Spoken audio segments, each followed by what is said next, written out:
Bienvenue dans cette nouvelle édition du 12-15. Au sommaire, le président togolais Faure Gnassingbé entend conserver la Constitution en l'état. Elle ne prévoit actuellement plus de limitation de mandat, une annonce que l'opposition reçoit comme une provocation. Nouvel attentat dans le nord du Mali, mardi 25 novembre. Un convoi ministériel a sauté sur une mine faisant 3 morts et plusieurs blessés. Un attentat qui survient pendant les pourparlers d'Alger.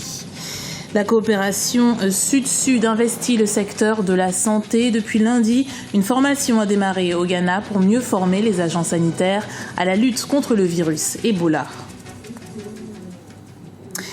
La Constitution en vigueur sera rigoureusement respectée. C'est ce qu'a déclaré le président Faure Gnassingbé en visite au Ghana. Une phrase prononcée alors que l'opposition exhorte le chef de l'État à modifier les textes de loi pour limiter le nombre de mandats. Pour l'opposition, c'est une provocation à l'approche de l'élection présidentielle de 2015. Écoutez la réaction du journaliste togolais Augustin Amega. Je pense que c'est une malheureuse déclaration. Le président de la République a lui-même parlé d'un souci de stabilité, malheureusement, par rapport à la crispation que suscite la question de l'alternance politique. Cette déclaration qui est de nature à fermer la perspective à toute alternance politique au Togo, du moins dans le court terme, est de nature à créer de l'instabilité, aussi bien dans le court terme que dans le long terme.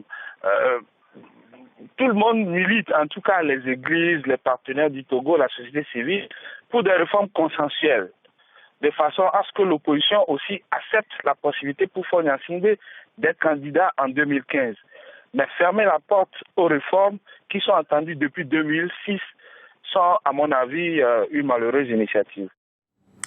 Alors que les négociations sont en cours à Alger, un convoi ministériel a été attaqué dans le nord du Mali ce lundi à 45 km de la ville de Gao. Le ministre du Développement rural visé, Boukari Treta, serait sain et sauf. 3 soldats de son escorte n'ont pas survécu et 6 autres sont blessés, dont 3 grièvement. Le gouvernement privilégie la piste de l'engin commandé à distance. En effet, un premier véhicule de l'armée qui précédait le convoi est passé sans encombre. Écoutons l'analyse du journaliste Ibrahim Koulibaly. C'est un attentat qui n'est pas encore revendiqué, mais malheureusement, l'attentat a fait 3 morts et plusieurs blessés. D'ailleurs, le gouvernement de la République du Mali a fait un communiqué pour dénoncer cette situation. Donc aujourd'hui, c'est pour montrer toute la dangerosité de cette partie du nord du Mali. Selon des témoignages recueillis auprès de certaines populations, il y a des forces de défense qui assurent la sécurité. Ils auraient, informé, en tout cas, le combat du ministre par rapport à des possibles attaques par rapport à cette route-là. L'actualité économique, c'est la rose qui fait littéralement fleurir l'économie éthiopienne. En quelques années, l'Éthiopie, sous l'impulsion de son gouvernement, est parvenue à se positionner sur le marché mondial de l'horticulture. En 2013, le pays a exporté plus de 2000 millions de tonnes de fleurs pour une valeur de 212 millions de dollars. Razela Tchakounte et Amira Benjabala Jean-Pierre nous en disent plus. Dans le secteur de la rose, on connaissait le Kenya, l'Équateur ou encore la Colombie. Il faudra désormais compter avec l'Éthiopie qui s'impose de plus en plus sur ce marché lucratif. En effet, au terme de la campagne 2014-2015, les exportations horticoles éthiopiennes devraient générer 371 millions de dollars, soit 126 millions de plus que la campagne précédente. Un résultat obtenu grâce à une politique gouvernementale favorable à l'investissement. Nous commercialisons environ 9 variétés, mais nous faisons aussi des essais. Un showroom que vous pouvez apercevoir avec des cultures, où l'on amène une centaine de variétés pour voir celle qui est appropriée pour nos climats.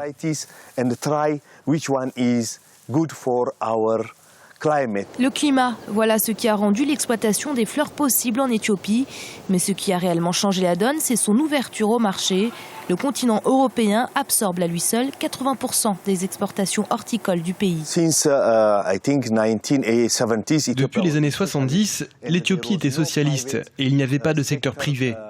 Après le changement politique de 1991, le pays a ouvert son économie au libéralisme.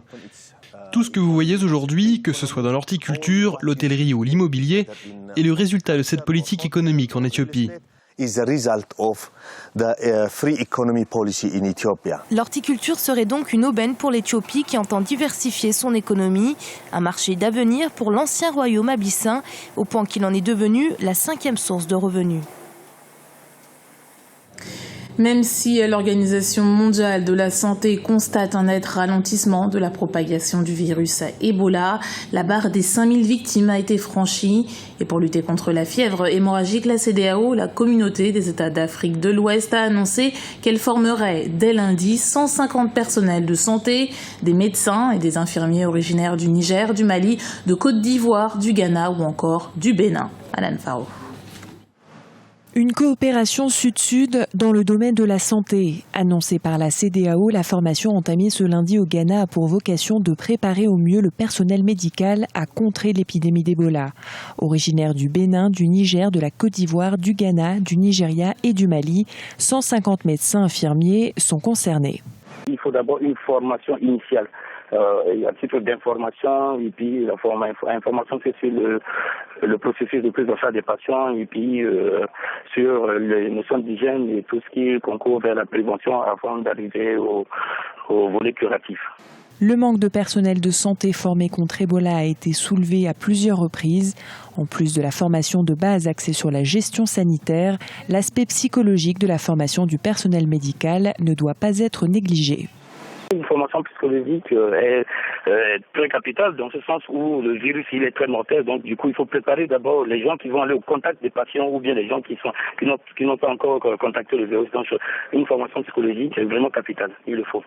Une fois formé, le personnel de santé sera envoyé dans les 3 pays les plus touchés par la fièvre hémorragique, à savoir la Guinée, le Libéria et la Sierra Leone. Selon le dernier bilan de l'Organisation mondiale de la santé, le virus Ebola a déjà fait près de 5500 victimes. Au Cameroun, déjà 140 jours que les employés du groupement professionnel des marins marchands GP2MC sont en grève. L'entreprise demande au ministère des Transports le droit d'exercer au port autonome de Douala. En effet, ce sont actuellement les autorités portuaires qui occupent leurs fonctions.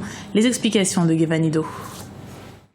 Les employés du groupement professionnel des marins marchands camerounais sont en grève depuis plus de 4 mois. Ils demandent à l'État d'appliquer les clauses de l'agrément leur permettant d'exercer au port autonome de Douala. Un agrément obtenu en janvier dernier et qui prévoit l'entretien des navires par cette organisation afin de maintenir les plus hauts standards de sécurité dans le secteur maritime. Le ministre, quand il donne un agrément, il dit en tant qu'autorité maritime, je donne tel agrément. Il y a une nébuleuse qui s'est installée au port. Le blocage, c'est que les autorités portuaires gérer les activités qui revenaient aux marins, qui n'étaient pas du ressort de l'autorité portuaire. Aujourd'hui, quand on concède ces activités aux acteurs, même les autorités portuaires résistent et désistent, ils ne veulent pas. Établis dans leur base au quartier Bepanda Omnisport dans le 5e arrondissement de Douala, des hommes et des femmes de cette unité maritime brandissent des pancartes porteurs de messages pour réclamer leurs droits. Plus frustrant pour les employés, l'entretien des navires est accordé à une société de gardiennage. Au mois de janvier 2014, jusqu'à cette heure-ci, nous sommes pratiquement en novembre, presque à décembre. Nous n'avions pas encore commencé. Ni l'autorité portuaire, ni l'autorité maritime, quel ministère des Transports, personne ne s'est prononcé par rapport à notre situation. On retrouve le port sans marins et les marins qui n'ont pas d'activité. Ce mouvement a débuté en juillet 2014. Pour l'heure, toujours pas de réaction de la part du gouvernement. Mais les grévistes comptent maintenir la pression et s'en remettent désormais à une réaction du président Paul Biya. C'était le journal de la rédaction. Merci de l'avoir suivi. Retrouvez dans un instant une nouvelle édition du 12-15 sur Africa 24.